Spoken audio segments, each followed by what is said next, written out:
बल उसकी प्रतिक्रिया नहीं है। 8. काम और ऊर्जा में अंतर। काम एक प्रक्रिया है, बल और विस्थापन का बिंदु गुणनफल, जबकि ऊर्जा एक अमूर्त राशि है जो कार्य करने की क्षमता है। काम पथ निर्भर हो सकता है, जबकि ऊर्जा एक अवस्था राशि है। काम का सी मात्रक जूल जे है, ऊर्जा का भी जूल जे ही है, लेकिन इसकी विभिन्न रूप है। काम स्थानांतरित होने वाली ऊर्जा का माप है।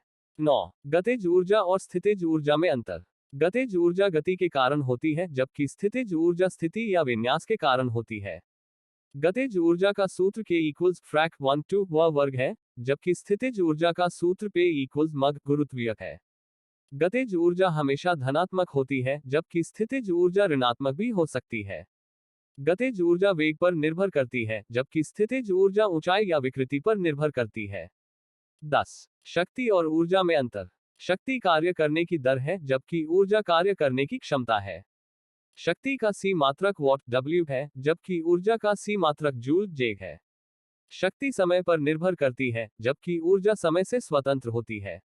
शक्ति बताती है कि ऊर्जा कितनी तेजी से स्थानांतरित या रूपांतरित हो रही है। 11. आवेग और बल में अंतर। आवेग बल और समय अंतराल का गुणनफल है, जबकि बल द्रव्यमान और त्वरण का गुणनफल है।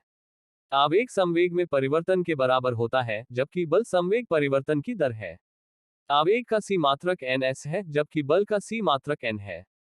आवेग एक सीमित समय के लिए लगने वाले बल का कुल प्रभाव बताता है।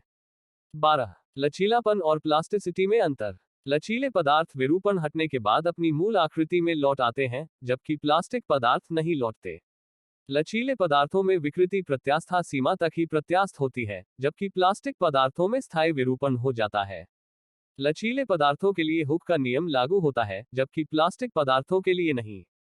लचीलापन ऊर्जा को संचित करने की क्षमता है, जबकि प्लास्टिसिटी स्थायी रूप से आकार बदलने की क्षमता है। 13. तनाव और संपीड़न में अंतर। तनाव में वस्तु की लंबाई बढ़ती है, जबकि संपीड़न में लंबाई घटती है। तनाव में अनुदैर्ध्य विकृति धनात्मक होती है, जबकि संपीड़न में ऋणात्मक। तनाव में पदार्थ के अंदर अणु एक दूसरे से दूर जाते हैं, जबकि संपीड़न में अणु पास आते हैं।